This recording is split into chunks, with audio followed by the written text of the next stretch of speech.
Hola, muy buenas tardes. A continuación expondré la unidad 6 y los subtemas mencionados, que son los maquinados con chorro abrasivo, maquinados con chorro de agua, procesos de ensamble y procesos regionales que explicaremos a continuación. Mi nombre es Saúl Alejandro Martínez Herrera y soy del equipo 4. Ok, para continuar. 6.1. Maquinados con chorro abrasivo. Chorro abrasivo. Este maquinado es un proceso mecánico para el corte de materiales duros y quebradizos. Esto es similar a una ráfaga de arena, utilizando pequeñas partículas de abrasión muy finas y el control de cierre a baja velocidad.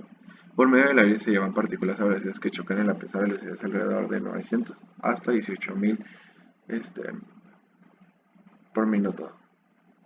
Se utilizan para el corte polvos de óxido de aluminio o carburo de silicio, mientras que los polvos ligeros como la dolomita o el bicarbonato de sodio se usan para limpieza grabados o pulidos. Los polvos son recirculados a causa de posibles contaminación, lo cual es apto a la destrucción del sistema.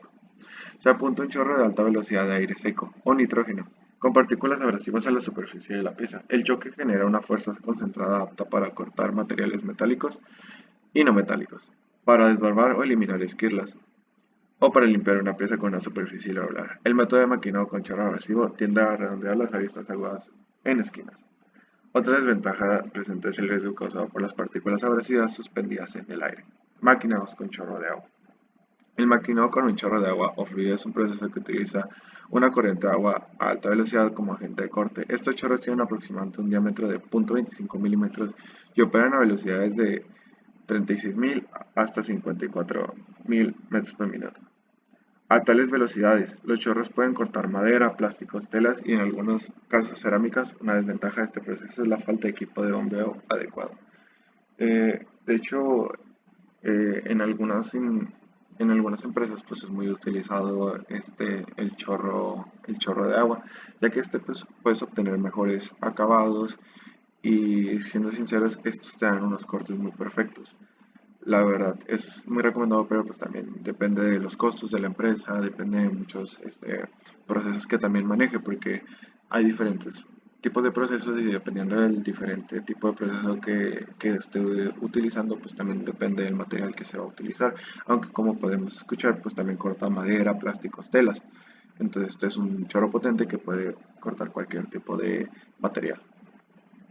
En este método se utiliza la fuerza, debido al cambio de la cantidad de movimiento del chorro en operaciones de corte y desdoblado. El chorro funciona como una sierra y corta una ranura angosta en la pieza. Se puede cortar materiales como madera, telas, ladrillos, cuero y papel de hasta 25 milímetros de espesor. Se usa para cortar tableros de instrumentación en automóviles y algunas láminas de carrocería. Es una operación eficiente y limpia, por lo que se utiliza en la industria de alimentos para cortar productos alimenticios.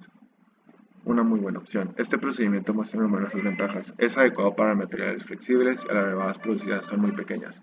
La pieza se humedece un poco y puede iniciarse el corte en cualquier lugar sin necesidad de un hueco.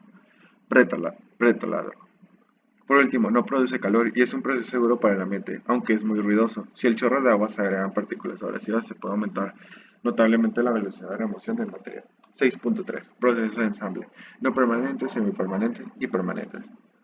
Funcionamiento básico del proceso de ensamble, que es el montaje. Es unir dos o más partes entre sí para formar un conjunto de subconjuntos completos.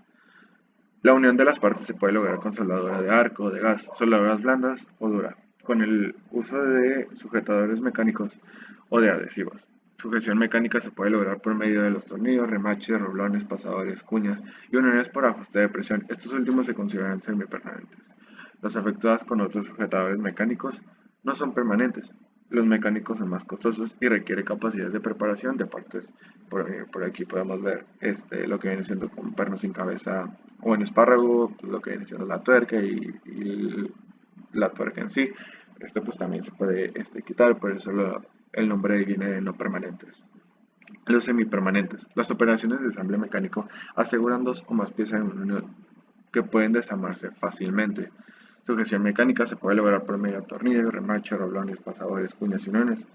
Por ajuste de presión y estos últimos se consideran semipermanentes, también se usan en el macho y ajuste de presión y encajes de expansión de tornillos, tuercas y pernos.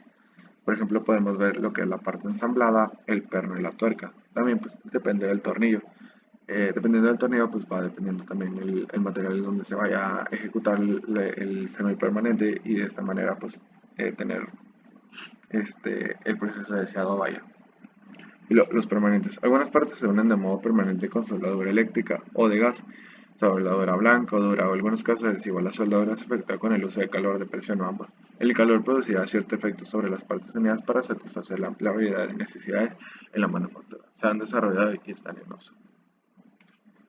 Procesos regionales. Los procesos regionales se emplea para describir la selección del proceso que se inicia con la materia prima en forma de una masa refinada.